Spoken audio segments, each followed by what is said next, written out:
بندی کی اطاعت کرو گے دنیا بھر کی عطایتوں سے اور محکومیوں سے نجات مل جائے گی. اس سے تمہاری ذات کی بھی نشو و نما ہوگی اور تم دوسروں کی بھی نشو و نما کر سکو گے. یہ ہے فریضہ.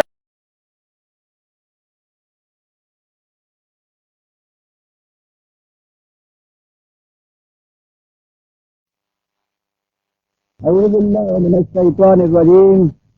بسم اللہ الرحمن الرحیم. عزیزان ایمان، آج دسمبر 1969 کی 28 تاریخ ہے. درس قرآن کریم کا آغاز سورہ آل عمران کی آیت 78 سے شروع ہوتا ہے. 78 شروع اوور 78 یہ آیت اور اس کے بعد 2-3 اور آیات یہ ایسی ہیں کہ جن میں دین کا ملخص آ گیا ہے، سام اپ کر دیا گیا ہے. اس لیے یہ بڑی ہی غور طلب اور بصیرت افروز ہیں. دین کی غرض و غایت کیا ہے، اس کا منتہا اور مقصود کیا ہے؟ وہ ہے انسان کو پوری آزادی دینا. اور آزادی کی ڈیفینیشن، تعریف، مفہوم قرآن کی روح سے یہ ہے کہ کوئی انسان کسی دوسرے انسان سے اپنا حکم نہ منوائے، کوئی انسان کسی دوسرے انسان کا محکوم اور محتاج نہ ہو. اس حکم کی انسانی زندگی کہ جس میں کوئی انسان کسی دوسرے کا بدال نہ ہو جسے کہتے ہیں. لیکن اگر کسی حکم کی پابندی نہ رہے تو تمدنی زندگی بشری نہیں ہو سکتی. آزادی نادر قدر آزادی کا نام نہیں ہے، اس میں بھی پابندیاں ضروری ہیں. پابندیاں ہی سے صحیح آزادی نصیب ہوتی ہے. اور یہی وہ مقام ہے جہاں دین آتا ہے کہ کوئی انسان کسی دوسرے انسان کی آزادی کا پابندی نہیں عائد کر سکتا. یہ پابندیاں خدا کی طرف سے عائد کی گئی ہیں. تو دین کا ملخص یہ ہے کہ محکومی حکم کی اطاعت یا فرما پردگی صرف قوانین خداوندی کی ہے. اس کے علاوہ کسی اور کی اطاعت اور محکومی جائز نہیں ہے. نہ کسی کو حق حاصل ہے کہ کسی دوسرے سے اپنا حکم منوائے، اور نہ کسی کو اس قسم کی زندگی اختیار کرنی چاہیے کہ وہ کسی دوسرے انسانوں کے محکوم اور تابع زندگی بسر کرے. اور یہی وہ حقیقت کبریٰ ہے کہ جس کا اعلان سورہ فاتحہ کی پہلی ہی آیات میں یہ کہہ کے کر دیا گیا کہ ایاک نعبد، کسی کا نام توحید ہے. توحید کے یہ معنی نہیں ہے کہ آپ کہیں کہ خدا ایک ہے. اس کہنے کا کیا مقصد؟ خدا ایک ہے، خدا 3-4 ہے، نظری طور پر اس کا فرق نہیں پڑتا کچھ بھی. فرق وہاں ہے جہاں ایاک ہے. بڑے زور کی یہ چیز ہے جسے ایاک نعبدو کہا گیا ہے. ہم صرف تیری معصومی اختیار کرتے ہیں، کسی اور کے حکم کی اطاعت نہیں کرتے. عبودیت یا جسے پھر عبادت کہا جاتا ہے، اس کے معنی ہی ہے کسی کا محکوم ہو جانا، کسی کا تابع فرمان ہو جانا. دین جب مذہب کی سطح پہ اتر آتا ہے تو وہاں پھر ان الفاظ کے معنی پرستش اور پوجا پاٹ کے ہو جاتے ہیں. بڑا غلط مفہوم ہے یہ. اس کے معنی ہے اطاعت پذیری، اور اس کے معنی ہے فرما برداری اور حکم کی تعمیل کرنا، اطاعت کرنا، محکومیت اختیار کرنا. ایاک نعبد دین کا ملخص، اصل الاصول اور اساس اور بنیاد ہے. عملی زندگی میں اس کے معنی یہ ہے کہ اطاعت صرف قانون خداوندی کی ہوگی، کسی اور کی اطاعت نہیں ہوگی. تاریخ انسانیت پر غور کیجئے. انسانوں سے اپنی اطاعت کرانے والے کس کس روپ میں انسانوں کے سامنے آئے. جب نظام حکومت آپ کے ہاں صرف زور اور قوت کا تھا، جسے آپ چنگیز اور ہلاکو کا دور کہیں گے، جسے آپ فرعون اور نمرود کا دور کہیں گے، اس میں ایک فرد کے حکم کی تعمیل، اطاعت، یہ تھا نظام انسان کا. صاحب حکم. یہ دور ایک عرصے تک انسانوں میں چلا. انسانوں نے ترقی کی، مہذب ہوئے. انہوں نے ملوکیت کو ڈیموکریسی میں بدلا، جمہوریت میں بدلا. اب اطاعت کن کی ہوئی؟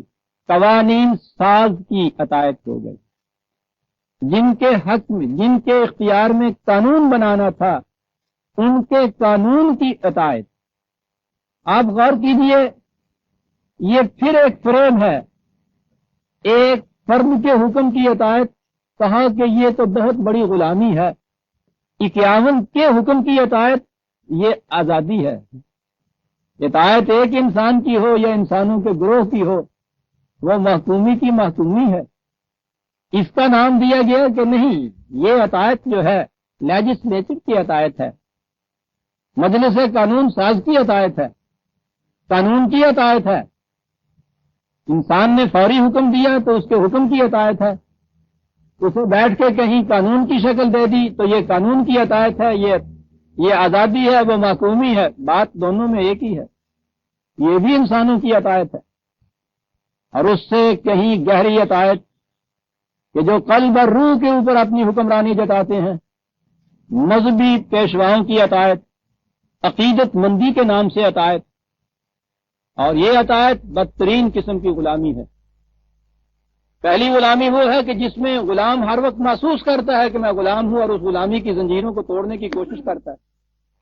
یہ غلامی وہ ہے کہ جس میں اگر زنجیر ٹوٹتی ہے تو چیختا ہے، چلاتا ہے، روتا ہے، مژگان عقیدت سے اس ٹوٹے ہوئے ٹکڑوں کو جمع کرتا ہے، اپنے ہاتھوں سے پھر اپنی گردن میں ڈال لے۔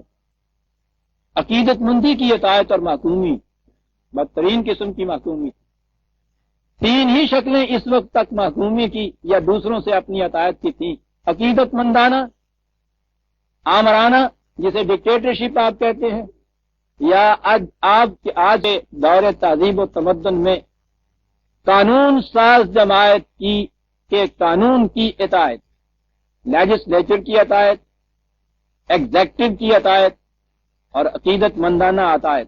ساری تاریخ ابھی تک انہی میں آئی ہے، اور قرآن ایک آیت میں یہ کہہ دیتا ہے کہ یہ تینوں ہی اطاعتوں کے مراکز غلط اور باطل۔ ما کان لبشر ان یؤتیہ اللہ الکتاب والحکم والنبوۃ ثم یقول للناس کونوا عبادا لی من دون اللہ۔ کسی انسان کو یہ حق نہیں پہنچتا، خواہ وہ قانون کی کتاب وضع کرنے والا ہو، خواہ وہ ایگزیکٹو اتھارٹی ہو، اپنا حکم چلانے والا ہو، اور خواہ وہ عقیدت مندے کے معراج کبریٰ کے اوپر نبوت کا حامل بھی کیوں نہ ہو، کسی انسان کو حق حاصل نہیں پہنچتا کسی دوسرے انسان سے وہ یہ کہے کہ تم میرے محکوم ہو۔ اللہ اکبر، یہ ہے قرآن عزیزان من، یہ ہے دین، یہ ہے اس کا پیغام، یہ ہے اس کا اصل الاصول۔ ما کان لبشر ان یؤتیہ اللہ الکتاب والحکم والنبوۃ ثم یقول للناس کونوا عبادا لی من دون اللہ۔ کسی انسان کے لیے یہ جائز نہیں ہے، اس کو حق ہی نہیں پہنچتا اس قسم کا۔ کتاب اور حکم و نبوت میں آپ دیکھیے کس طرح سے سمٹ کے آ گئے ہیں تینوں گوشے، جن میں انسان نے آج تک اپنے عہد جہالت سے لے کر اس دور تہذیب و تمدن تک محکومیت کے مختلف یا حکومت کرنے کے مختلف انداز اختیار کیے ہیں۔ روحانیت کی دنیا کے اندر قرآن نے نبوت کہہ کے انتہائی درجہ جو تھا اس کو وہ لے لیا، نبی کو بھی حق حاصل نہیں ہے، صاحب حکم جو ہے اسے بھی یہ حق حاصل نہیں ہے، قانون بنانے والوں کو بھی یہ حق حاصل نہیں ہے کہ کسی انسان سے وہ یہ کہیں کہ تم خدا سے ورے میری محکومیت اختیار کرو۔ انہیں کہنا یہ چاہیے وَلَٰكِن كُونُوا رَبَّانِيِّينَ، تم سب کو ربانی بن جانا چاہیے۔ ربانی ایسا جامع لفظ یہاں قرآن لایا ہے، خدا کی صفت ربوبیت کا حامل، اس کے علم بردار، اس کو آگے چلانے والے۔ صفت ربوبیت کیا ہے؟ دوسروں کی نشو و نما کرنا۔ انہیں چاہیے یہ کہ اگر انہیں یہ صلاحیتیں ملی ہیں، یہ اقتدار ملا ہے، یہ اختیار ملا ہے کہ وہ قانون کو نافذ کر سکتے ہیں، اصولوں کے تابع قوانین کو وضع کر سکتے ہیں، یا اگر ان کے پاس خدا کے احکام انہیں ملے ہیں اور انہیں وہ آگے چلاتے ہیں، تو مقصد یہ ان کا ہونا چاہیے کہ نو انسان کی نشو و نما کریں۔ اور آپ جانتے ہیں کہ محکومی میں تو ساری نشو و نما کی صلاحیتیں سلب ہو کر رہ جاتی ہیں۔ یہی نہیں ہے کہ وہ انڈیفرنٹ ہو جائیں دوسرے انسانوں سے، دوسرے سے حکم نہ منائیے اور ان کے ساتھ کوئی تعلق نہ رکھیے، یہ بھی تو ایک چیز ہے۔ وہ کہا نہیں، وہ منفیانہ پہلو ہے، نیگیٹو ایسپیکٹ ہے. آپ کہیں کہ میں حکم تو نہیں کسی پہ بھی چلاتا لیکن مجھے اس کے معاملے سے واسطہ بھی کچھ نہیں، تو کہتا یہ بات غلط ہے کہ آپ انڈیفرنٹ ہو کے اس سے باتیں. تمہیں ربانیین ہونا ہوگا، خدا کے قوانین کی اطاعت سے اپنی نشو و نما کرو، اور جتنے بھی تمہارے متعلق ہیں ان تمام کی نشو و نما کا ذمہ اپنے اوپر لو. صاحب کتاب، صاحب حکم اور صاحب نبوت تینوں گوشوں کے اندر یہ کہا گیا کہ تمہارا فریضہ یہ ہے کہ نو انسانی کی نشو و نما کا انتظام کرو. یہاں تک بات نظری طور پر ہو رہی تھی. یہ کرو کس طرح سے؟ ربانی کیسے بنو؟ صرف خدا کی محکومیت کیسی اختیار کرو؟ خدا تو کسی کے سامنے نہیں آتا، وہ تو کسی کو اپنا حکم خود براہ راست نہیں دیتا. اس طرح سے یہ چیز کی جائے، بما کنتم تعلمون الکتاب، خدا کی کتاب کے ذریعے سے ایسا ہو. اس نے جو ضابطۂ قوانین دیا ہے اس کی تم تعلیم دیتے ہو، اور صرف تعلیم دینے سے کام نہیں چلتا. وَبِمَا كُنتُمْ تَدْرُسُونَ، میں نے عرض کیا تھا کہ جسے ہم درس کہتے ہیں، یہ شہر والوں نے تو کم دیکھا ہوگا، گاؤں والے جانتے ہیں.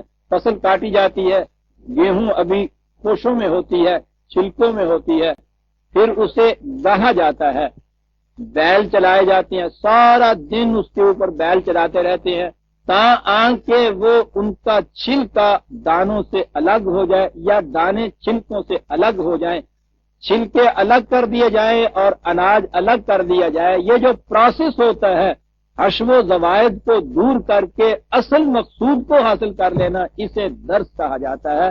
بما کنتم تدرسون، کتاب کے الفاظ تعلمون تو وہاں تک ہے کہ جہاں تک علم ہے کتاب کا، اور تدریس یا درس کی کیفیت یہ ہے کہ اس کے اندر سے اس کے معانی کو باہر لے آنا.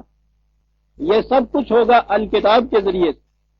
تعلمون الکتاب، یہ الکتاب ہے، یاد رکھیے، ہر کتاب کے ذریعے سے یہ نہیں ہوگا. الکتاب جو خدا کی طرف سے تمہیں ملی ہے، اس کی تعلیم، اس کی درس و تدریس، اس کے معانی کو حاصل کرنا، اس کی روح سے تم قوانین خداوندی کی اطاعت کرو گے. دنیا بھر کی اطاعتوں سے اور محکومیوں سے نجات مل جائے گی.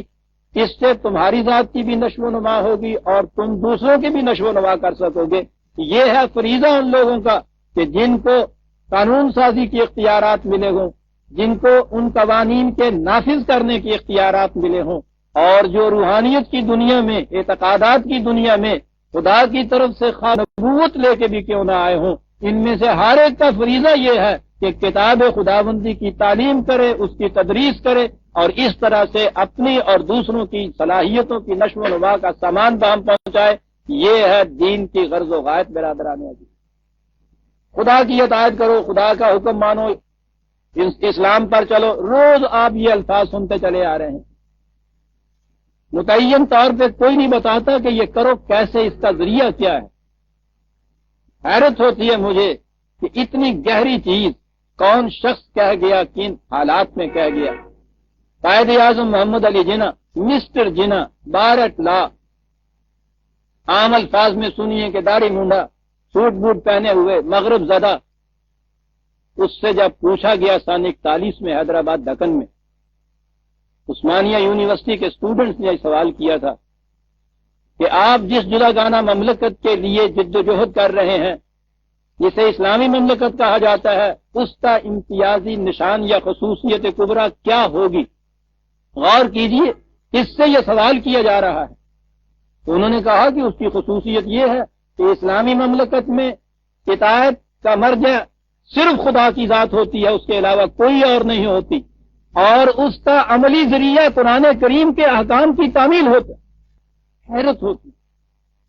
سر خدا کے زاہد و عابد با کس نہ گفت، در حیرتم کے بادہ فروش از کجا شنی. اتنی سی چیز تو عام سننے میں آئے گی آپ کو کہ ہاں صاحب اطاعت صرف خدا کی ہوتی ہے. یہ ہے ایک پریکٹیکل شخص جو ہے، پھر وہ سوچتا ہے کھڑا ہو کر کہ خدا کی اطاعت کس طرح سے ہوگی. فوراً اس کے ساتھ انہوں نے کہہ دیا کہ اطاعت کا مرجع صرف خدا کی ذات ہوتی ہے، اور اس کے بعد فوراً یہ کہا کہ اس کا عملی ذریعہ قرآن کریم کے اصول و احکام کی تعمیل ہے. اور اس کے بعد کہا کہ تم پھر جانتے ہو کہ قانون کی تعمیل کے لیے تو ایک مملکت کی ضرورت ہوتی ہے، میں اس لیے پاکستان کا تقاضا کر رہا ہوں۔ آج بھانت بھانت کی بولیاں بولی جا رہی ہیں، پاکستان کیوں وجود میں لایا گیا تھا، اس مقصد کیا تھا اس مملکت کے بنانے تھے، ہندوؤں کے ساتھ ہم نے کیوں یہ ٹکراؤ لیا۔ بڑے بڑے جوادری اس زمانے کے آپ کے سامنے آ رہے ہیں، ٹی وی کے اوپر ان کے انٹرویو ہو رہے ہیں، اور آپ کو پتا ہے کیا کیا رہے ہیں کہ صاحب یہ ہندوؤں کی تنگ نظری تھی، انہوں نے ہم کو ستایا اتنا تھا، تنگ اتنا کیا تھا کہ مجبور ہو کے ہم نے یہ کہا۔ وہ کہتے ہیں کہ اگر ہندو کچھ ذرا لبرل ہو جاتا، کشادہ ظرف ہو جاتا، پاکستان کا سوال ہی پیدا نہ ہوتا۔ اللہ اکبر، یعنی اس کی تنگ نظری سے مجبور ہو کے ہم نے یہ کچھ کہا۔ کوئی پازیٹو اور مثبت بنیاد نہیں تھی آپ کے یہاں اس مطالبے کی۔ مثبت بنیاد آپ کے ہاں یہ دیتا، آپ کے ہاں کہ یہ تمام علماء کرام اس زمانے میں دو چار سے کو مستثنا کر کے تمام کے تمام ہندوستان میں رہتے ہوئے وہاں کی سیکولر گورنمنٹ کا تقاضا کر رہے تھے کہ ہمارا اسلام یہاں آزاد ہوگا، اس لیے کہ ہندو ہمیں ضمانت دیتا ہے کہ ہم تمہارے نماز روزے میں تعرض نہیں کریں گے، یہ اسلام آزاد ہو گیا۔ علماء کرام وہاں کے نیشنلسٹ علماء جن کو کہا جاتا تھا، جمعیت علماء ہند متفقہ طور پر یہ ڈیمانڈ کر رہی تھی، اور ایک مغرب زدہ سوٹڈ بوٹڈ داڑھی مونڈا مسٹر جناح یہ کہہ رہا تھا کہ اسلامی مملکت کا امتیازی نشان یہ ہے کہ وہ اس میں اطاعت خدا کے سوا کسی اور کی جائز نہیں ہوتی، اور اس کا عملی ذریعہ خدا کی کتاب کے احکام و قوانین کی اطاعت ہوتا ہے، اور اس کے لیے ایک مملکت کی ضرورت ہوتی ہے۔ اگر یہ نہ ملے تو کوئی مسلمان ہو نہیں سکتا۔ ما کان لبشر ان یؤتیہ اللہ الکتاب والحکم والنبوۃ ثم یقول للناس، کتنی عجیب تفسیر یہ شخص کر گیا قرآن کی اس آیت کی۔ یہ ہے دین کی غرض و غایت۔ کسی شخص کو حق نہیں پہنچتا کہ وہ یہ انسانوں سے کہو کہ کونوا عبادا لی من دون اللہ ولکن کونوا ربانیین بما کنتم تعلمون الکتاب وبما کنتم تدرسون۔ کتنی واضح بات ہے، کیسے خدا والے بن جاؤ، کیسے ربانی بن جاؤ، کیسے اس کی اطاعت کرو، اس کتاب کے ذریعے سے۔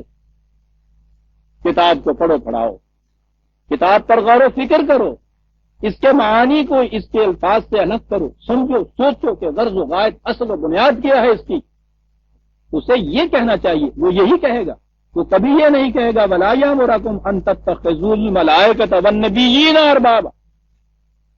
وہ نہ تو دور جہالت کی طرح یہ کہے گا کہ یہ فطرت کی قوتوں کو دیوی دیوتا بنا لو اور توہم پرستیوں میں مبتلا رہو، اور نہ ہی وہ یہ کہے گا کہ نبیوں کو اپنا خدا بنا دو۔ عزیزان من سوچے، میں نے کہا کہ انتہائی سیڑھی کا جو ڈنڈا ہے وہاں تک گیا ہے قرآن۔ نبی کہنے کے بعد یہ عقیدت مندانہ جو سارا سلسلہ ہے، سارا چکر ہے، اس کو توڑ کے رکھ دی۔ کسی کو یہ حق نہیں پہنچتا۔ جب نبی کو حق نہیں پہنچتا تو آپ کے ہاں کہ یہ حضرات اور مشائخ اور یہ پیر اور مولوی کس کو یہ حق پہنچتا ہے کہ وہ یہ کہے کہ میری اطاعت کرو؟ اور یہیں سے ایک بہت بڑی حقیقت سامنے آ گئی کہ قرآن نے جہاں رسول کی اطاعت کا بھی حکم دیا ہے، وہ رسول کی ذات کی اطاعت نہیں ہے، اس لیے کہ ذات کے متعلق تو یہ کہا کہ کسی بشر کو حق ہی حاصل نہیں ہے کہ اپنی اطاعت کسی سے کرائے، اور اس میں نبوت کا لفظ قرآن نے خود واضح کر کے کہہ دیا کہ نبی کو بھی حق حاصل نہیں ہے، رسول بھی اپنی اطاعت نہیں کراتا، وہ سب سے پہلے خدا کے احکام کی اطاعت خود کرتا ہے، وَأَنَا أَوَّلُ الْمُسْلِمِينَ کہتا ہے، اور اس کے بعد انہی احکام کو آگے ایک نظام کے تابع نافذ کرتا ہے، اور اس کا نام ہوتا ہے رسول کی اطاعت، یعنی خدا کے احکام کی اطاعت جو اس مرکز کے ذریعے سے کی جاتی۔ اطاعت کے لیے ایک نظم کا ہونا ضروری ہے، نسق انتظام کا ہونا ضروری ہے۔ یہ جو نظم ہے آپ کے یہاں اطاعت کا، یہ ہے جسے مملکت کہا جاتا ہے۔ اس کا ایک سربراہ ہوگا، فرد ہو، جماعت ہو، شکل اس کی کوئی بھی ہو، وہ اتھارٹی کے جو خدا کے قوانین کو عملاً نافذ کرے، پہلے خود اس کی اطاعت کرے، پھر دوسروں پر اس کو نافذ کرے، بس یہ ہے اطاعت۔ رسول اللہ صلی اللہ علیہ وسلم کے بعد یہ سلسلہ ختم نہیں ہوا، خدا کے احکام کی اطاعت تو قیامت تک کرنی تھی مسلمان، یہ نظام آگے چلا، اور اس کے بعد جو آپ کی مملکت کا سربراہ ہوا جسے آپ خلیفۃ المسلمین کہتے ہیں، وہ جب خدا کے حکام کی اطاعت کراتا تھا تو وہ بمنزلہ خدا اور رسول کی اطاعت کے ہو جاتا تھا، اور اس کے بعد بھی جب بھی آپ کے ہاں کوئی مملکت ایسی قائم ہوگی جس میں خدا کے احکام و قوانین کی اطاعت کرائی جائے گی تو وہ جس مرکز جس اتھارٹی کے ذریعے سے وہ اطاعت ہوگی اس کی اطاعت خدا اور رسول کی اطاعت کے بمنزلہ ہو جائے گی۔ ترجمہ اس کا ہوگا خدا کے احکام کی اطاعت جو سربراہ مملکت کی وساطت سے ہوتی ہے، تاکہ دین انفرادی نہ ہو جائے۔ دین انفرادی ہوتا ہی نہیں ہے، دین تو اجتماعی ہوتا ہے۔ مذہب میں اطاعت انفرادی طور پہ ہوتی ہے، میں اپنے طور پہ یہاں گوشے میں نماز پڑھ لیتا ہوں، دوسرا مسجد میں جا کے اپنے طور پہ کر لیتا ہے، میں بھی اطاعت کرتا ہوں، وہ بھی اطاعت کرتا ہے۔ مذہب میں ہے یہ چیز، یہ اطاعت نہیں ہے، یہ پرستش ہے۔ دین کی اطاعت ایک نظم اجتماعی کے تابع ہوتی ہے، آج کی اصطلاح میں اس کو اسٹیٹ یا مملکت کہا جاتا ہے۔ وہ اتھارٹی جو خدا کے قوانین کو عملاً نافذ کرے گی اس کی اطاعت خدا اور رسول کی اطاعت کے بمنزلہ ہو جائے گی۔ تو کہا کہ وہ یہ نہیں کہے گا کہ تم ملائکہ کو، بلکہ وہ یہ بھی نہیں کہے گا کہ نبیوں کو بھی تم ارباب من دون اللہ بنا لو۔ یامرکم بالکفر بعد اذ انتم مسلمون، کہتا کہ جبکہ تم مسلم ہو چکے ہو تو کیا اس کے بعد وہ تمہیں کفر کی طرف لے جائے گا؟ کیا بات ہے! کفر اور اسلام میں حد امتیاز ہی یہ ہے کہ کفر میں انسان اپنی اطاعت دوسرے انسان سے کراتا ہے، اسلام میں کوئی فرد دوسرے سے اپنی اطاعت نہیں کراتا، خدا کے حکام کی اطاعت کراتا۔ یہ ہے اسلام اور یہ ہے کفر۔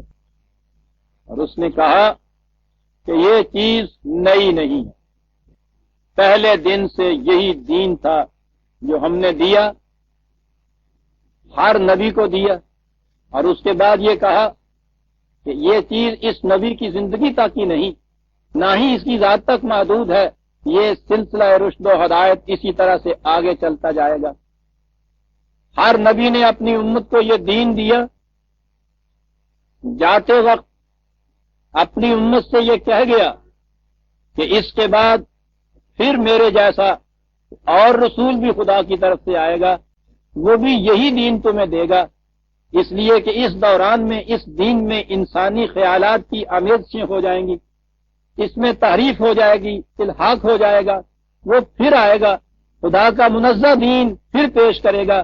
جب وہ آئے تو یہ نہ کہنا کہ ہم اپنی گروہ بندی کے اوپر رہیں گے، تمہاری بات نہیں مانیں گے، وہ بھی خدا کا یہی دین دے گا جو میں دے رہا ہوں، پھر اس کی بات ماننا۔ آپ نے دیکھا کہ یہ کس طرح سے ایک مسلسل سلسلہ آ رہا ہے، اور اسی طرح سے آگے بڑھتے چلے جانا۔ ہر نیا آنے والا رسول اسی دین کی تجدید کرے گا، اسی کو دوبارہ دے گا اپنی اصل غیر محرف منزہ معرہ شکل کے اندر، اس پہ ایمان لانا، اس کی بات ماننا، وہ وہی ہوگی بات جو میری بات ہے، اور یوں سلسلہ آگے چلاتے چلے جانا۔ یہ جو آپ کو مختلف مذاہب ملتے ہیں دنیا میں، یہ کیوں مختلف مذاہب ہو گئے؟ خدا کی اس تلقین کی خلاف ورزی سے۔ پہلے نبی کی امت نے یہ سمجھ لیا کہ ساری سچائیاں ہمارے پاس ہیں، حالانکہ نبی کی دی ہوئی سچائیاں ان کے پاس باقی نہیں رہی تھی۔ جو دوسرا آیا انہوں نے اس کی مخالفت کی۔ قرآن نے کہا تھا کہ اس کی مخالفت نہیں کرنا، وہ بھی ہمارا ہی دین دے رہا ہے۔ کس انداز میں قرآن یہ بات کرتا ہے کہ وَإِذْ أَخَذَ اللَّهُ مِيثَاقَ النَّبِيِّينَ لَمَا آتَيْتُكُم مِّن كِتَابٍ وَحِكْمَةٍ ثُمَّ جَاءَكُمْ رَسُولٌ مُصَدِّقٌ لِّمَا مَعَكُمْ لَتُؤْمِنُنَّ بِهِ وَلَتَنصُرُنَّهُ۔ یہ عہد لیا تھا خدا نے، یہاں میثاق النبیین ہے کہ معنی ہے وہ عہد جو نبیوں کے ذریعے سے ان کی امتوں سے دیا گیا۔ ہر امت سے یہ عہد لیا تھا ان کی نبی کی وساطت سے خدا نے کہ تمہیں ہم نے کتاب اور حکمت دی ہے، قوانین دیے ہیں، قوانین کی غرض و غائز سمجھا دی ہے۔ یاد رکھو، اس کے بعد جب یہ ہو کہ اس میں انسانی آمیزشیں ہو جائیں تو پھر ہمارا کوئی رسول آئے۔ یاد رکھیے، وہ جو یہاں بیان مفہوم یہ لیا جاتا ہے کہ مقصد نبی اکرم صلی اللہ علیہ وسلم سے ہے آخری رسول آئے، وہ بات نہیں ہے۔ جاءکم رسول ہے، نکرہ ہے۔ اس کے بعد جب بھی کوئی اور رسول آئے، مصدق لما معکم، پہچان کیا ہوگی کہ وہ رسول خدا ہی کا رسول ہے، وہ سچا کر دکھائے گا اس تعلیم کو جو تمہیں دی گئی ہے۔ تو اب آپ دیکھ لیجئے کہ پھر اختلاف کی تو بات نہ ہوئی۔ خدا کی طرف سے آنے والے رسول کی پہچان یہ ہے اس کی صداقت کی کہ وہ خدا کی طرف سے پہلی صداقتوں کی تصدیق کرتا ہوا آتا ہے۔ جب وہ یہ آئے تو لَتُؤْمِنُنَّ بِهِ، پھر تم نے اس پہ ایمان لانا۔ آپ دیکھتے ہیں کہ گروہ بندانہ جکڑ بندیوں کو کیسے توڑ رہا ہے قرآن۔ یہ نہ کہہ دینا کہ نہیں ہمارے ہی پاس صداقت ہے، ہم کسی اور کو نہیں ماننے کے لیے تیار، نہ۔ لَتُؤْمِنُنَّ بِهِ، اس کی بات ماننا، وَلَا تَنْصُرُنَّ، پھر اس کی نصرت کرنا، پھر اس کی مدد کرنا۔ قَالَ أَأَقْرَرْتُمْ، پھر خدا ان سے پوچھتا تھا کہ کیا تم اس کا اقرار کرتے ہو؟ وَأَخَذْتُمْ عَلَى ذَلِكُمْ إِصْرِي، اس کے اوپر وہ ان سے ایک پکا عہد لیتا تھا۔ خدا کا ایک عہد تھا یہ جو ان امتوں سے لیا جاتا تھا کہ ہم اس رسول کی مدد کریں گے، اس پہ ایمان لائیں گے۔ قالوا اقررنا، اور وہ کہتے تھے کہ ہم اقرار کرتے ہیں، اس لیے کہ یہ چیز ان کے ایمان کا جز بن جاتی تھی، جزو ایمان ہو جاتی تھی۔ قال فاشهدوا وانا معكم من الشاهدين، تو اس کے بعد خدا ان سے کہتا تھا کہ اب اس بات کی نگرانی کرنا تم نے۔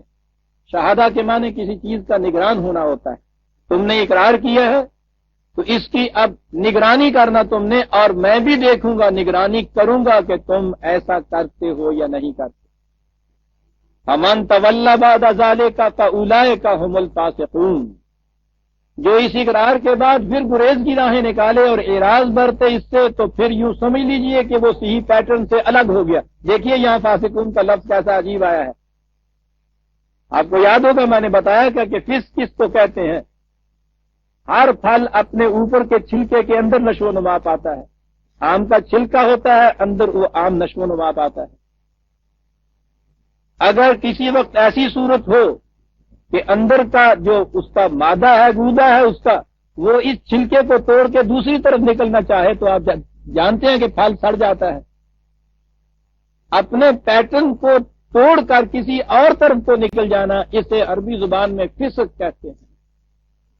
تولا کے معنی اعراض برتنا، روگردانی کرنا، کسی دوسری طرف نکل جانا۔ جو ایسا کرے گا تو پھر وہ اس پیٹرن سے، اس پھول سے نکل جائے گا جس کے اندر اس کی نشو و نما ہو سکتی ہے، پھر یہ پھل گل سڑ جائے گا، نشو و نما پا کر تکمیل کو نہیں اپنے پہنچ سکتا۔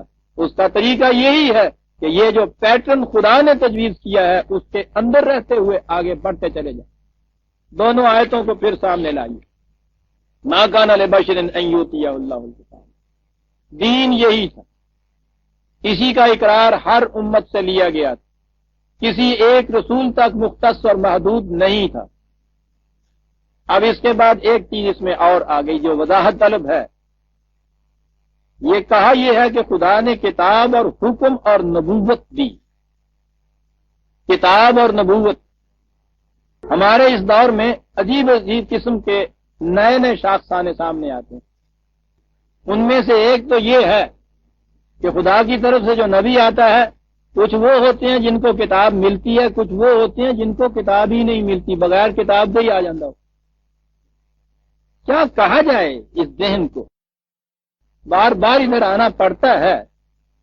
نظر یہ آتا ہے کہ قومیں زوال پہ چلی جاتی ہیں تو ان کی ذہنیت بھی اتنی پست ہو جاتی ہے کہ اتنی سی بات سمجھ میں نہیں آتی۔ خدا کی طرف سے رسول آتا ہے، پیغامبر آتا ہے، پیغام بر آتا ہے، پیغام نہیں لاتا۔ چٹھی رساں آتا ہے، چٹھی نہیں لاتا۔ سوچئے تو صحیح، کبھی تصور میں یہ آ سکتا تھا کہ خدا کی طرف سے ایک مبعوث ہو کوئی اور اس کے ساتھ خدا کی طرف سے کوئی پیغام نہ لائے، نبوت ہو اور کتاب نہ ہو اس کے ساتھ؟ اور یہ چیز میں صرف منطقی دلیل کی بنا پہ نہیں کہتا، قرآن کریم نے تصریح کی ہے خود کہ ہر نبی کو کتاب دی گئی۔ پھر حوالہ لکھ لیجئے 2/213۔ جی ہاں، کان الناس امۃ واحدۃ فبعث اللہ النبیین مبشرین ومنذرین وانزل معهم الکتاب۔ نوع انسانی ایک امت واحدہ تھی، انہوں نے اختلاف پیدا کیے، ٹکڑے ٹکڑے ہوئے، خدا نے انبیاء بھیجنے شروع کیے، مبشر تھے، منذر تھے۔ وانزل معهم الکتاب، تمام انبیاء کے ساتھ کتاب بھیجی ہم نے۔ بات ہی صاف ہے، خدا کے حکام کے بغیر نبی کیا کرنے کو آئے گا؟ پہلی چیز تو یہ تھا جو یہاں مغالطہ کیا گیا، نبی آتا ہے کتاب نہیں ساتھ۔ قرآن کریم کی واضح اس قدر بصراحت بیان کی ہوئی تعلیم کے خلاف ہر نبی کے ساتھ کتاب قرآن کہتا ہے۔ میں کہتا ہوں نہ بھی کہتا تو بات واضح تھی، لیکن قرآن تو وضاحت سے کہہ رہا ہے۔ پہلی چیز تو یہ۔ اگلی چیز والحکم، نبی صاحب حکم ہوتا ہے، یہاں حکمت نہیں کہا، حکم کہا۔ یہی ہے جس سے حکومت ہے۔ حکومت تو ایک اصطلاحی چیز ہے ہمارے ہاں، اصل میں اس کے معنی ہوتے ہیں قوت فیصلہ، ججمنٹ، اور اس کے پھر اس کو ایگزیکیوٹ کرنا، فیصلہ دینا اور پھر فیصلے کو نافذ کرنا۔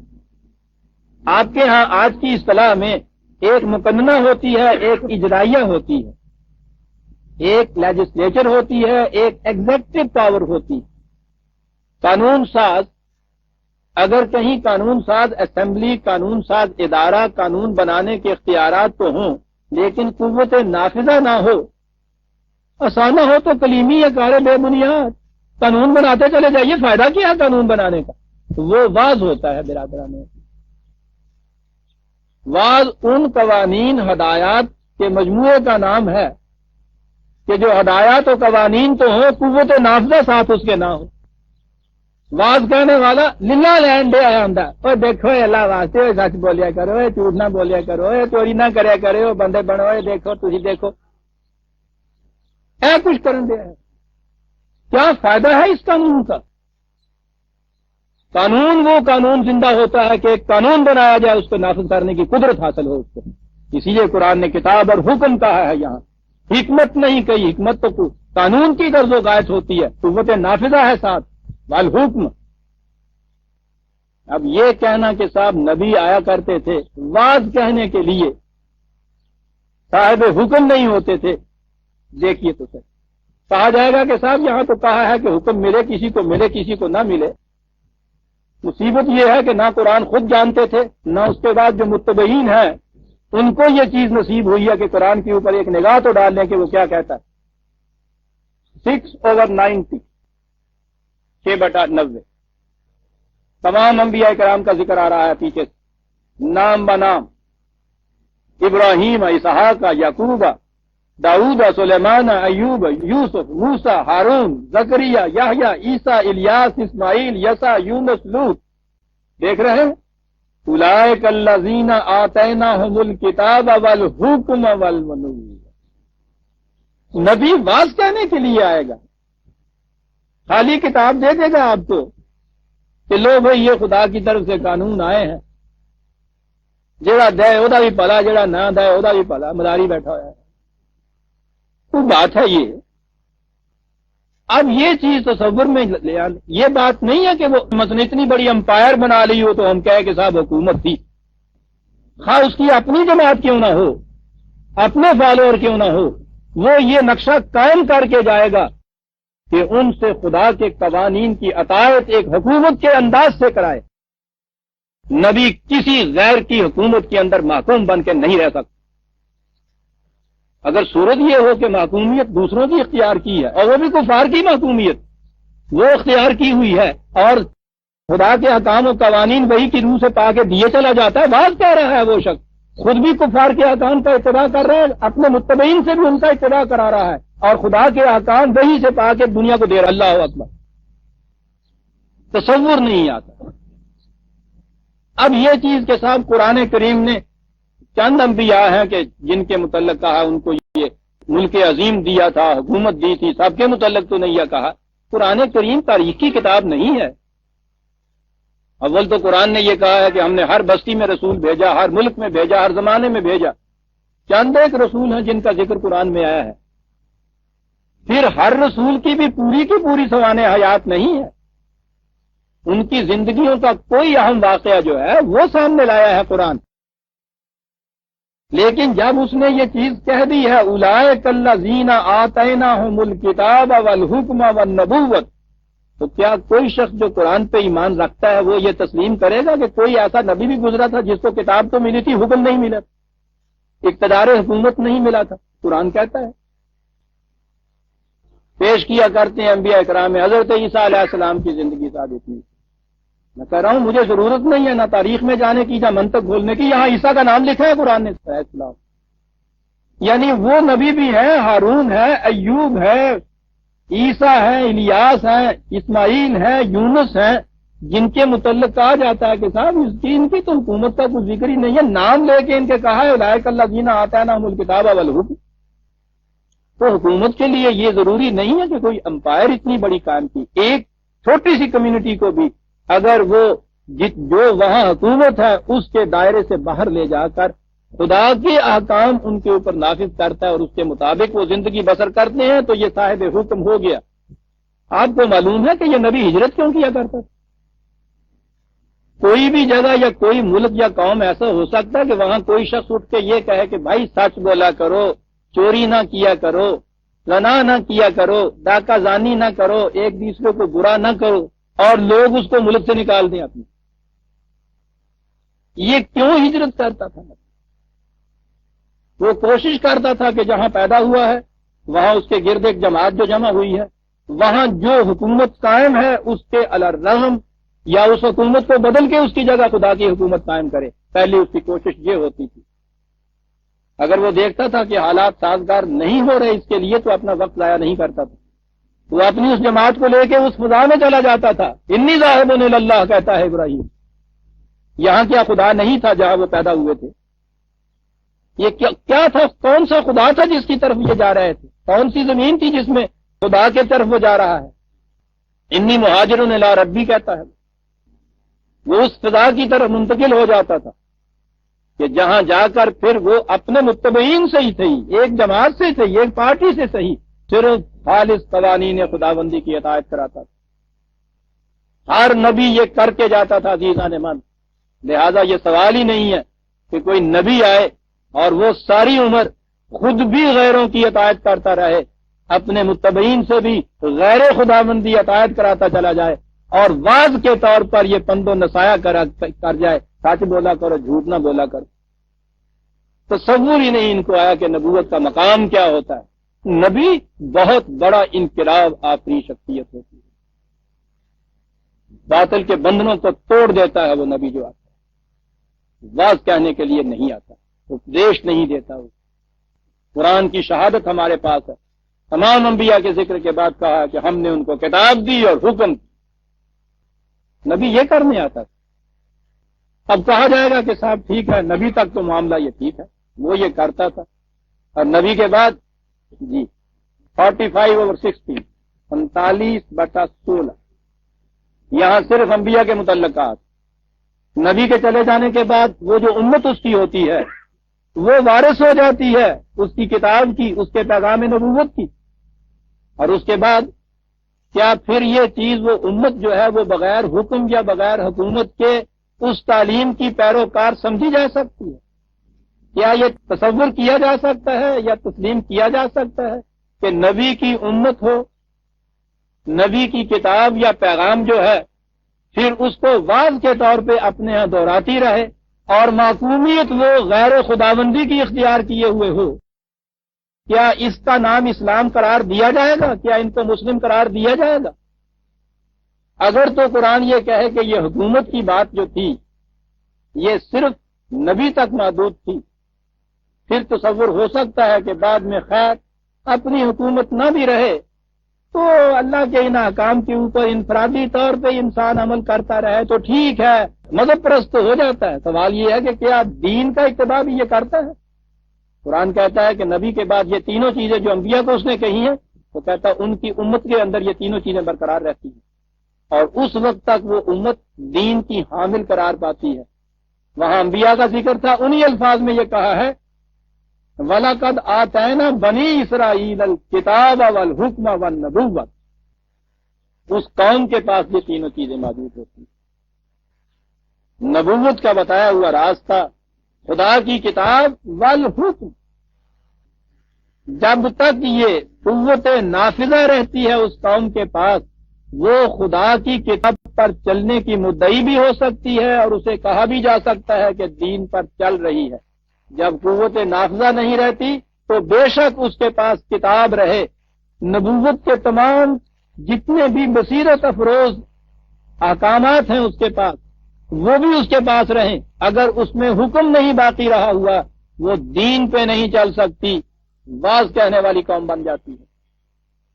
اور یہ تھا تیسرا ٹکڑا جو اس فرنگی زدہ مسٹر نے یہ کہا تھا کہ اسلامی حکومت کا امتیاز یہ ہے کہ اس میں اطاعت کا مرج خدا کی ذات کے علاوہ کوئی نہیں ہوتا، اور اس کی عملی شکل اس کی کتاب کے احکام کی تعمیل ہوتی ہے، اور اس تعمیل کے لیے ایک مملکت کی ضرورت ہوتی ہے۔ دیکھتے ہیں، یہ تھی بنیاد پاکستان کی، یہ ہے قرآن کے احکام کی۔ والحکم، اس نے سمجھا تھا کہ کتاب بھی تمہارے پاس موجود ہے، ٹھیک ہے، تم تعلیم بھی اس کی دے سکتے ہو، لیکن اگر وہ قوت نافذہ نہیں ہے تمہارے پاس تو دین پہ نہیں تم چل سکتے۔ اور یہی چیز تھی جو اس سے پیشتر حکیم الامت ان سے کہہ رہا تھا کہ ملا کو جو ہے ہند میں سجدے کی اجازت، نادان سمجھتا ہے کہ اسلام ہے آزاد، سجدے کی اجازت سے اسلام آزاد نہیں ہوتا، مذہب آزاد ہوتے ہیں۔ آپ کو مذہبی آزادی ہر غیر خداوندی حکومت دے دے گی۔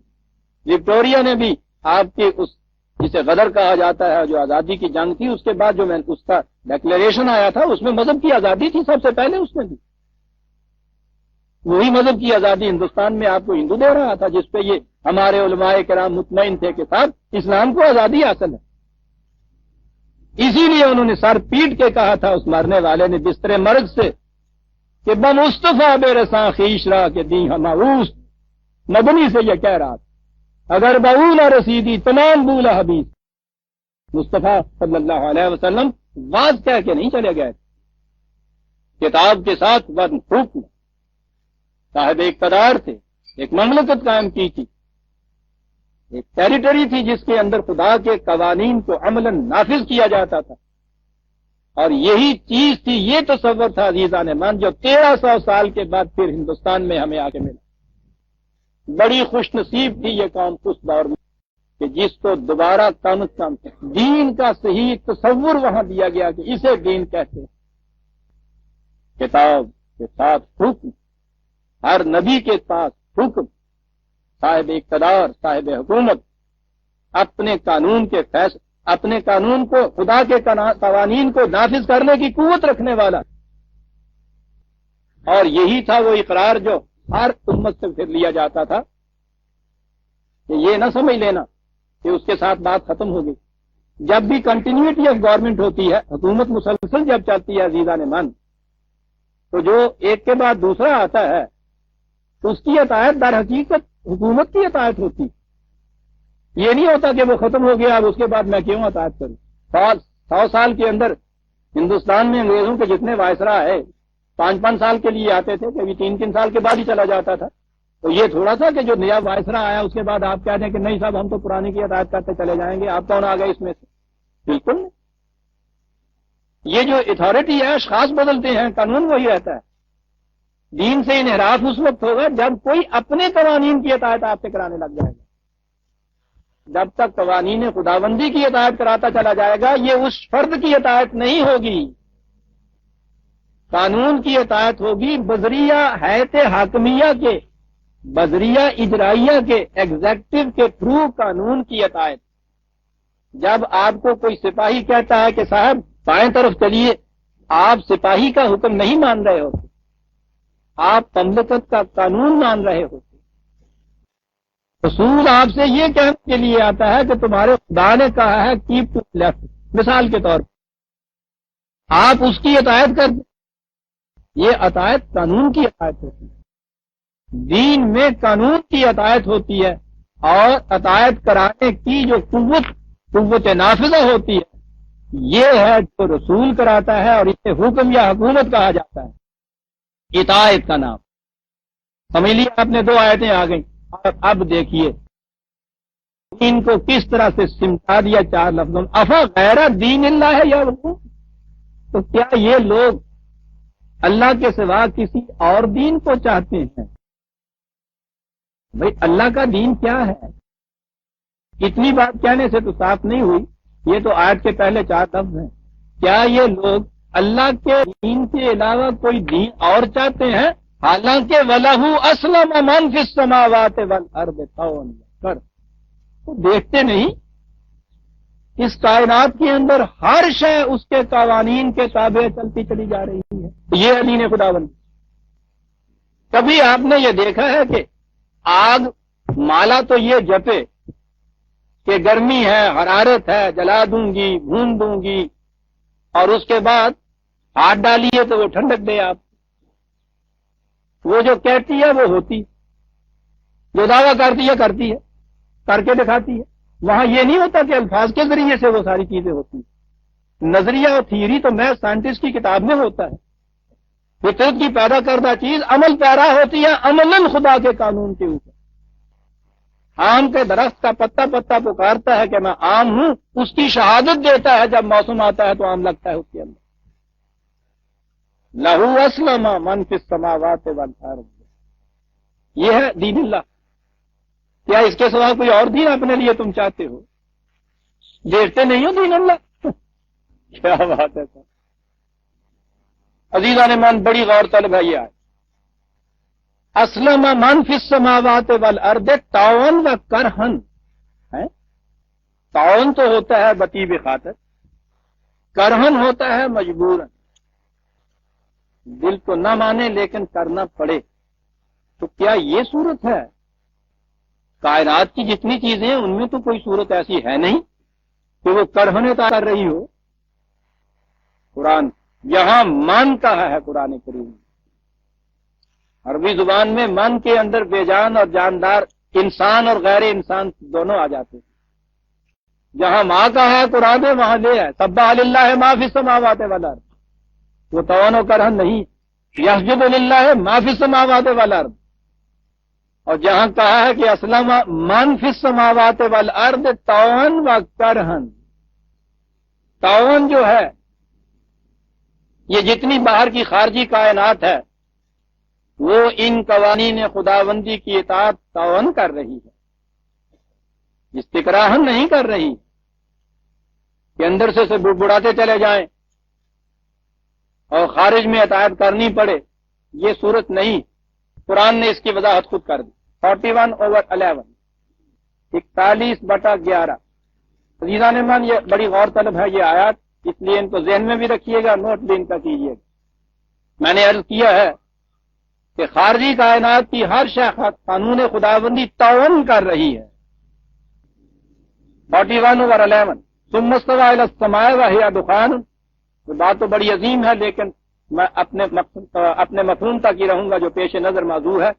فقال لها وللارض ائتيا طوعا او كرها. سماوات والارض سے بات کہنے کی، سمجھانے کی ہے. ہم نے ان سے کہا کہ تمہیں ان قوانین کی اطاعت کرنی ہوگی، تعاون کرو یا کرہن کرو، تمہیں یہ کرنی ہوگی. قالتا اتینا طائعین. انہوں نے کہا کرہن کیوں تھا، ہم تو بطیب خاطر اطاعت کریں گے. تو نظر آیا کہ سماوات والارض کے اندر جو خارجی کائنات ہے جسے اختیار و ارادہ نہیں، قرآن کہتا ہے کہ انہوں نے تو اطاعت تعین کی، تعاون کی ہے. اطاعت کہتے ہی وہ ہے کہ جو تعاون کی جائے دل کے فرمانبرداری سے. اس میں یہ چیز نہ ہو کہ کچھ کرنے پہ مجبور آپ ہو رہے ہیں، کر تو رہے ہیں، مرتے بھرتے کر رہے ہیں مجبوراً، یہ کیفیت نہ ہو، تعاون کیے چلے جائیں. لیکن انسانوں کی یہ صورت نہیں. انسانوں میں دو کیٹیگریز ہو جاتی ہیں. قرآن کریم نے خود استثناء کی ہے انسانوں کی. 22/18 22/18. الم تر ان اللہ یسجد لہ من فی السماوات و من فی الارض. دیکھیے یہاں پھر من آیا ہے، سجدہ ریز ہے اس کے سامنے جو بھی ارض کائنات کے اندر ہے. والشمس والقمر والنجوم والجبال والشجر والدواب. تمام ان چیزوں کے متعلقہ یہ سب کی سب اطاعت کر رہی ہیں. کسی کو مجال انکار نہیں، یارائے سرکشی نہیں، اس لیے کہ وہ تعاون یہ کچھ کر رہی ہیں تمام کے متعلق. یہاں لفظ مان ہے جس میں انسان بھی آئیں گے. وَكَثِيرٌ مِّنَ النَّاسِ. لیکن لوگوں میں سے ایک اکثر کرتی ہے. الناس پورے سے پورے نہیں کہا گیا. وَكَثِيرٌ حَتَّى عَلَيْهِ الْعَذَابُ.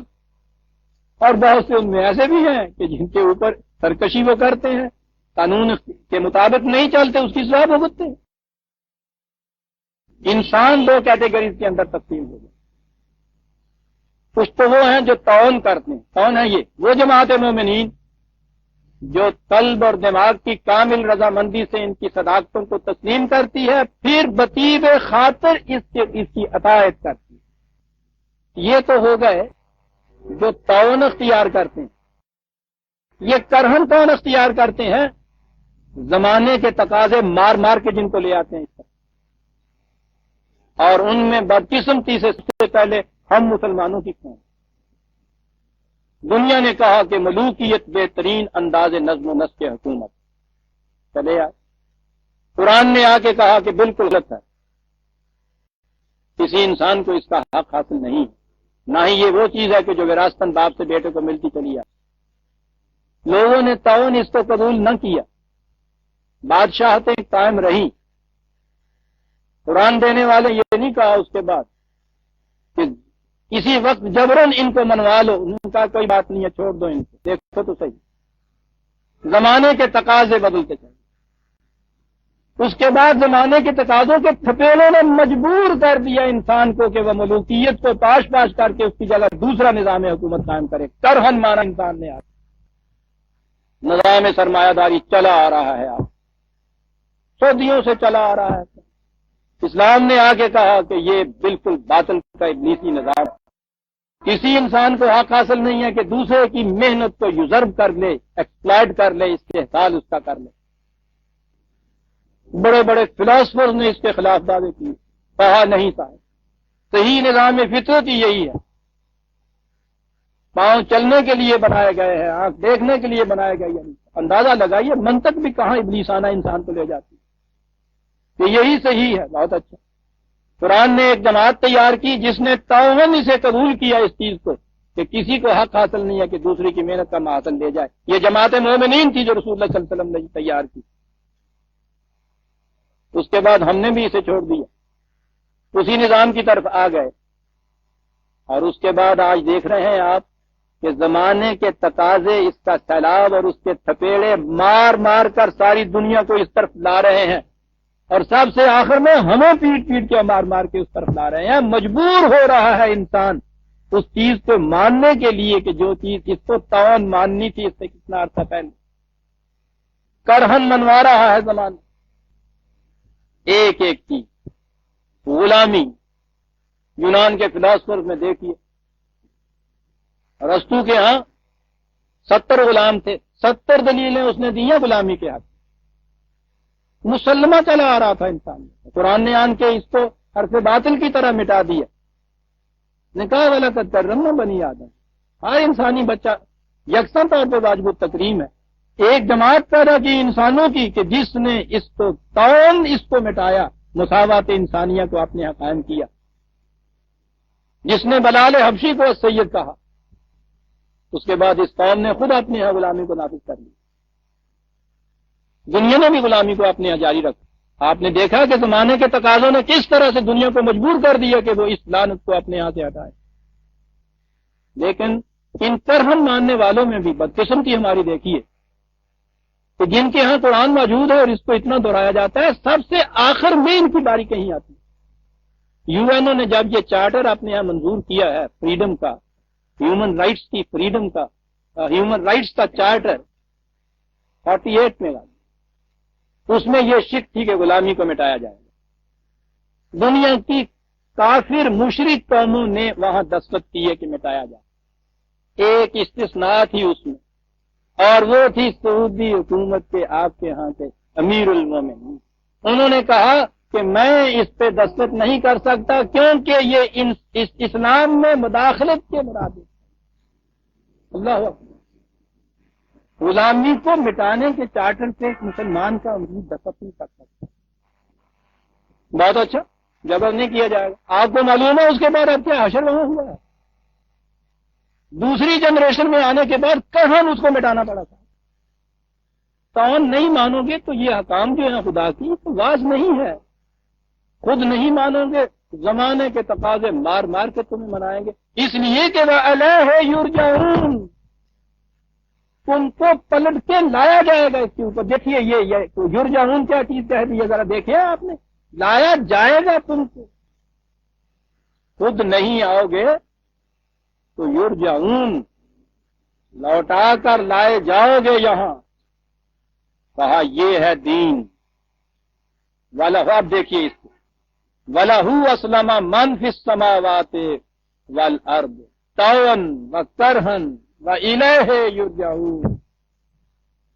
کیا اس کے علاوہ کوئی اور دین تم تلاش کر رہے ہو؟ جاؤ کرو تلاش، ہم تمہیں مجبور نہیں کرتے. یہ ہے دین عزیزان من. اب پھر سن لیجیے کہ افا غیر دین اللہ ہے، یا وہ کیا انداز ہے؟ دین خداوندی کے علاوہ کوئی اور دین، کوئی اور نظام، کوئی عطایت کے لیے اور قوانین، ان کی تلاش کرتے پھر رہے ہیں. یہ سوال ہی نہیں. کائنات کی ہر شے اس کے تابع چلتی. انسانوں کی یہ کیفیت ہے ضرور کہ ان میں سے ایک جماعت ابتدان جو ہوتی ہے وہ تعاون مانتی ہے اس کو، لیکن پھر باقی ان کے ہاں کے جو ہیں وہ یوں نہیں مانتے، تو حقیقت اپنے آپ کو منوا لیتی ہے. خود نہیں اس طرف آتے، الیہ یرجعون، ادھر لائے جاتے ہیں. اس کے سوا چارہ کاری نہیں ہے. کوئی دوسرا دین ہے ہی نہیں کہ جس کے اوپر کوئی آئے. بس فرق اتنا ہے کہ یہ اگر پہلے آئیں، وہ جو کہتے ہیں کہ آنچے دانا کند کند ناداں لیک بادات خرابی ہے بسیار. جو ایک عقل مند چیز اختیار کرتا ہے بیوقوف کو بھی وہ اختیار کرنی پڑتی ہے، لیکن بہت سی جوتے کھانے کے بعد.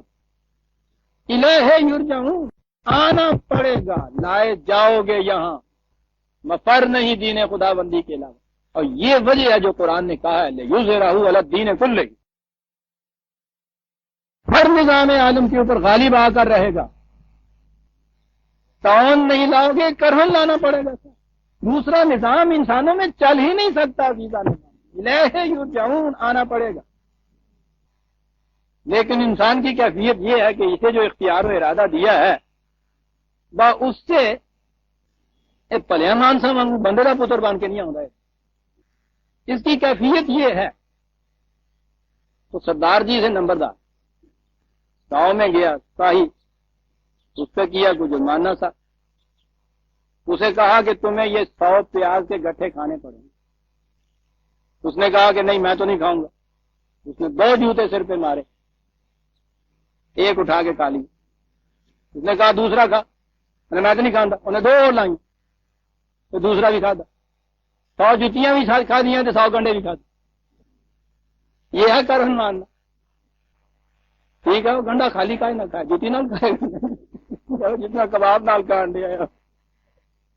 کرہن ماننے والا 100 جوتیاں بھی کھانا ہے تو 100 گنڈے بھی کھانا.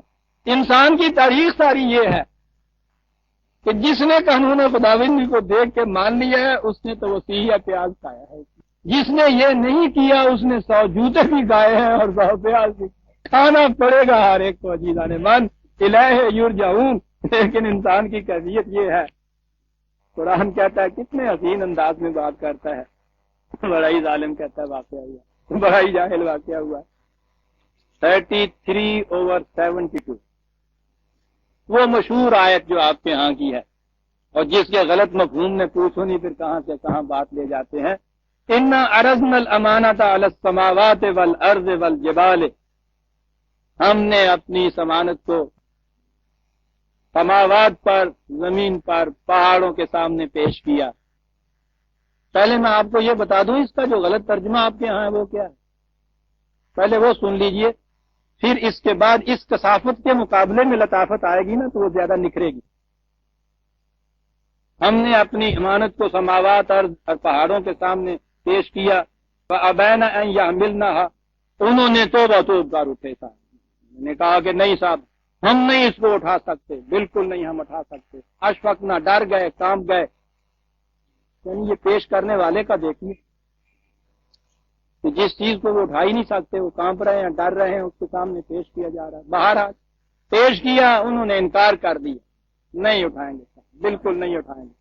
وَحَمَلَهَا الْإِنسَانُ، انسان نے جب یہ چیز دیکھی کہ صاحب تیری تو رہ ہی نہیں آتی ہے گی، فارغ نہیں جو انکار کر دیتا تو انہیں کیا پھر انہیں کار موڑ کے لے جائے گا، فرشتے کی کہیں گے. انسان نے کہا کہ بابا میرے سر پہ رکھ دیا. وہ سر پہ رکھ دیا. تو اس کے بعد یہ ہونا چاہیے تھا کہ بھائی تمہارا شکریہ، تم نے میری عزت رکھ لی، بوجھ میرا اٹھا دیا، تو رکھا، وہ گیا تو کہا انہو کانا ظلومن جہولا، بڑا بیوقوف ہے میں تیرا ظلومن جہولا، بڑا حضورا پتہ عزیزان من، یہ ترجمہ کیا جاتا ہے، انکار کر دیا ان سب نے، ڈر گئے اس کے اٹھانے سے، انسان نے اس کو اٹھا لیا، بڑا ظالم اور جاہل واقعہ ہوا تھا۔ ایک لفظ حمل امانت جو تھا، پھر کہتے ہیں کہ صاحب یہ عربوں کی زبان عربی ہے، 1300 سال سے یہ ہوتا چلا آ رہا ہے، یہ کچھ سمجھا ہی نہیں ہے، اس کا کیا علاج اس کا؟ آج بھی ان کے یہاں کی لغت میں دیکھ لیجئے کہ حمل امانت کے معنی ہوتے ہیں امانت میں خیانت کرنا۔ کہا کہ ہم نے ان قوانین کی اطاعت کی چیز کو کائنات کی تمام چیزوں کے اوپر ہم پیش کیا، یہ امانت تھی، انہوں نے اس میں خیانت کرنے سے انکار کیا، ڈر گئے، خیانت نہیں کی۔ وَحَمَلَهَا الْإِنسَانُ، خیانت کی تو اس نے کی، بڑائی ظالم اور جاہل، ظالم تھا، اپنے آپ پہ ظلم کیا، جاہل تھا، ہر کے دانا کند ناداں، اس جاہل کو کرنا یہی پڑھنا تھا، لیکن جہالت کا تو کہا یہ ہے کہ اس وقت یوں نہیں کیا ہے، خیانت کرتا ہے، مار کھاتا ہے، جوتے کھاتا ہے، پھر پیاز کھاتا ہے، آخر میں یہاں پہنچتا ہے۔ وہ جو تھے جن کو اس نے کہا کہ نہ عقل ہے نہ شعور ہے، وہ اس سے کتنے زیادہ عقل مند ہیں۔ یہ ہے عزیزان من طوعاً و کرہاً وإلیہ یرجعون، یہاں آ کے رہنا ہے تم، یہ ہے دین، کیا اس کے علاوہ کسی اور دین کی یہ تلاش کر رہے ہیں؟ ظالم اور جاہل، دوسرا دین ہی نہیں، اس کا نام توحید ہے عزیزان من۔ دین ہی ایک ہے جو ساری خارجی کائنات میں بھی وہی چل رہا ہے، اسی پہ انسانوں کو بلاخر چلنا ہے۔ تو چلو، بڑی خوبی کی بات، نہ چلو گے مجبوراً یہاں آنا پڑے گا، جوتے کھا کے یہاں آنا پڑے گا۔ حمل امانت کرتے ہو، کر کے دیکھ لو اس کا نتیجہ، بڑے ظالم و جاہل جو یہ کرتے۔ کہا یہ ہے دین، ان سے پوچھو کوئی اور دین چاہتے ہو، اور اس کے بعد کہو کل، ان سے کہو ہماری کیفیت یہ ہے کہ ہم اسے طوعاً مانتے ہیں، آمنا باللہ وما انزل علینا وما انزل الی ابراہیم واسماعیل واسحاق ویعقوب والاسباط وما اوتی موسیٰ وعیسیٰ والنبیون من ربہم، وہ جو تھی نا میثاق لیا تھا ہر امت سے، ہم ہیں وہ، ایمان لائے ہیں اس پر، اس پہ بھی کہ جو اس سے پیشتر انبیاء کرام آئے تھے انہوں نے یہی دین دیا تھا، اس حقیقت پہ ہم ایمان لاتے ہیں۔ جو کچھ دیا گیا تھا ان تمام انبیاء کو ان کے رب کی طرف سے، لا نفرق بین احد منہم، ان میں سے ان کی پوزیشن جو ہے نبوت اور رسالت کی، اس باب میں ہم ان میں سے کسی میں کوئی فرق نہیں کرتے۔ خدا کی طرف سے سچے پیغامبر، سچے رسول، ہم ان کو مانتے ہیں۔ ایمان ہو گیا، کافی ہو گیا یہ نجات کے لیے، بھائی اتنی سی بات تھی، مان لیا، اتنی سی بات نہیں۔ آمنا، ایمان کی بات، وَنَحْنُ لَهُ مُسْلِمُونَ، رسول ان سب کو ہم مانتے ہیں، اطاعت صرف اس کی کرتے ہیں، اور ایمان لانا ہی کافی نہیں ہے۔ لہو مسلمون، جب تک مومن مسلم نہیں ہوتا ایمان کا فائدہ کچھ نہیں ہوتا۔ ایمان تو کسی فارمولے کی صداقت کو تسلیم کر لینا ہے۔ اسلام اس فارمولے پر عملاً، اس کے اوپر عملاً اسے نافذ کر کے، عمل کر کے اس کو، اس کے نتائج پیدا کرنا ہے، یہ اسلام ہے۔ دین ہے ان احکام و قوانین کے ضابطے کا نام، اسلام ہے اس ضابطے پر عملاً عمل کرنے کا نام، اطاعت کرنے کا نام۔ اسلام اسی نظری چیز کی تعمیل کا نام ہے۔ اس لیے نظری طور پہ پہلے یہ کہا کہ ہم اسے تسلیم کرتے ہیں، بطیب خاطر تسلیم کرتے ہیں، وَنَحْنُ لَهُ مُسْلِمُونَ، اور ہم سر تسلیم ہم کرتے ہیں۔ اور پھر یہ دیکھیے توحید لہو، سارے انبیاء کا ذکر آ گیا ہے، اطاعت، قوانین، احکام ان کی نہیں، نحن لہو مسلمون، اس کے سامنے ہم جھکتے ہیں۔ اور اس کے بعد کہا تو یہ دوسرے نظاموں کے تابع زندگی بسر کرنے والے، دوسرے احکامات ماننے والے مانتے رہیں۔ وَمَن يَبْتَغِ غَيْرَ الْإِسْلَامِ دِينًا، کہ جو اس کے علاوہ وَمَن يَبْتَغِ غَيْرَ الْإِسْلَامِ دِينًا، جو کوئی بھی اس کے علاوہ کوئی اور نظام اختیار کرے گا فَلَن يُقْبَلَ مِنْهُ، اپنے خوش ہو جائے، بالکل ٹھیک ہے، ہمارے نظام کے اندر تو پورا نہیں کر سکتا، نہیں قبول کیا جا سکتا، نو نتھنگ ڈوئنگ، بڑی چیز ہے، نہیں قبول کیا جا سکتا۔ کیا بات ہوئی؟ وہ بات نہیں ہے، وہ جو حاکمیت کی بات ہوتی ہے کہ وہ مرضی ہے اس کے اوپر، وہ کہے گا کہ نہیں ہم نے جو کہا وہی ہوگا، اس کے علاوہ کچھ بھی ہوگا ہم نہیں قبول کریں گے۔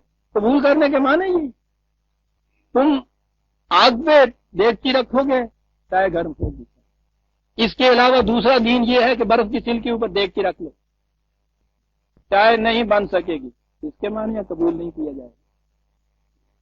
ببول کا بیج بو کے دیکھ لیجئے، آم کا پھل کھانے کے لیے پوری محنت کیجئے گا، اس کو اسی طرح سے پرورش اس کی کیجئے گا، دن رات محنت کیجئے گا، سب کچھ کیجئے گا، اس کے بعد یہ غیر دین اللہ تھا نا جو تم نے اختیار کیا، یہ قبول نہیں کیا جائے گا، یہ درخت آم کا پھل نہیں لائے گا، یہ ہے جی قبول نہیں کیا جائے گا۔ وَمَن يَبْتَغِ غَيْرَ الْإِسْلَامِ دِينًا فَلَن يُقْبَلَ مِنْهُ، کہا جائے گا کہ صاحب ہم نے دیکھا ہے کہ ان کے علاوہ بھی دوسری چیزیں لوگ اختیار کرتے ہیں، بڑے فائدے اٹھاتے ہیں، بددیانتی کے فائدے، بے ایمانی کے فائدے، فریب کاریوں کے فائدے، رشوت ستانیوں کے فائدے، بڑی دولت اکٹھی کی، بڑی کوٹھیاں بنائیں، یہ سارا کچھ یہ ہے، قرآن ہے عزیزان من، ٹھیک ہے یہ کچھ ہوتا ہے۔ وَهُوَ فِي الْآخِرَةِ مِنَ الْخَاسِرِينَ، انجام کار تم دیکھ لینا کس کا بیڑا گرک ہوتا ہے، یہی آگے فریب کھا جاتا ہے انسان۔ قرآن نے اسے مفاد عاجلہ کہا ہے، مفاد عاجلہ حاصل ہو جاتا ہے۔ دلی میں شریف خانی حکماء جو تھے، حکیم اجمل خان جن میں تھا، بڑے پائے کے طبیب کے ساتھ، حکیم صاحب سے الگ ہٹ کے وہاں کے دوسرے حکماء تھے، ان کے یہاں کیفیت یہ تھی، سامنے جا کے دیکھیے تو مجسمہ نظر آتے تھے، صحت سرخ و سفید، کیفیت یہ کہ شملے میں برف کے دنوں میں حکیم صاحب ململ کا کرتا پہنے ہوئے چلے گئے، سردی نہیں لگتی۔ ان کے مطلب میں ہم نے دیکھا سردی کے زمانے میں سامنے تپائی پہ برف کا بھرا ہوا گلاس رکھا ہوا ہے، اسے سپ کرتے چلے جائیں، پسینہ آ رہا، رشک آتا تھا ان کی صحت کے اوپر، کسی میں بھی 50 سال سے زیادہ عمر نہیں پائی۔ یہ ساری سرخیاں جتنی بھی تھیں وہ پشتوں کی تھی، یہ توانائیاں کا، یہ گبرو بنے جا رہے، غانوں کی طرح رنگت آ رہی ہے۔ غیر الاسلام دین قبول کیا تھا نا، وَهُوَ فِي الْآخِرَةِ مِنَ الْخَاسِرِينَ، رنگت میں نکھار دے جاتا ہے سنکیا تھوڑے وقت کے لیے، شام کے وقت تو یہ شراب کا گھونٹ پینے والے کا بھی ذرا دیکھیے کہ اس کی صحت کتنی عجیب چمکتی دمکتی نظر آتی ہے، اسی کو صبح کے وقت اٹھیے جب خمار کے اندر اس کی ہڈیاں ٹوٹ رہی ہوتی ہیں، وَهُوَ فِي الْآخِرَةِ مِنَ الْخَاسِرِينَ۔